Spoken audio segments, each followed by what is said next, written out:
There are about 22,000 people living in San Diego County who identify themselves as Muslim and about 70,000 who identify as Jewish. And though no community is monolithic in ideals or response to violent acts, my guest Imam Taha Hassan, director of the Islamic Center of San Diego, and Rabbi Scott Meltzer of Or Shalom Synagogue are here to give us a sense of local concerns. And welcome to Evening Edition, gentlemen. Now, Imam Taha, after this week's and today's violence in France, what are some of the concerns you're hearing from San Diego's Muslim community? As always, whenever there's something like this happening wherever in the world, my community members are very concerned because they feel that their faith have been, hijacked by these extremists, these terrorists, and they are concerned about the backlash, thinking about the safety of their own lives and their kids and their families, and the safety also of our house of worship and our Muslim businesses.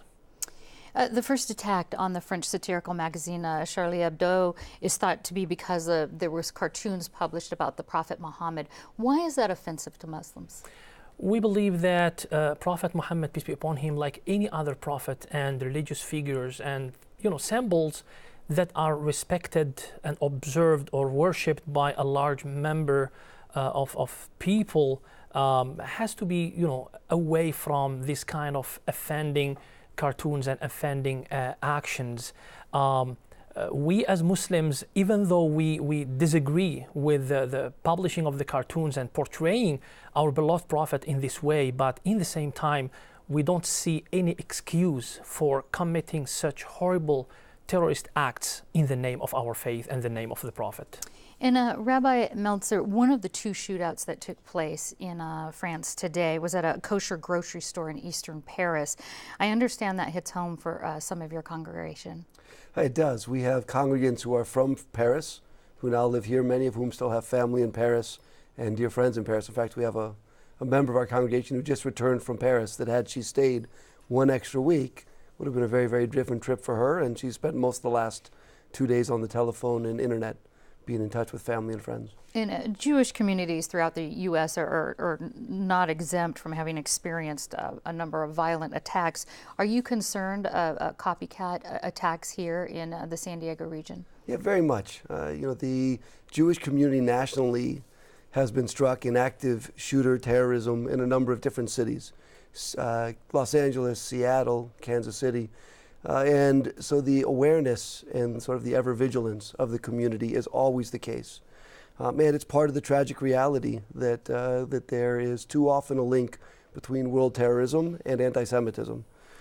Having said that, as much as there's vigilance all the time, the real fear of copycat, that somebody else here in San Diego, not necessarily connected to any global organization, might take it upon himself or herself that this should be the moment and the sign that they should come forward violently, is a real fear. So there's some fear in many communities then that could be associated or retaliatory based on this in both of your communities actually.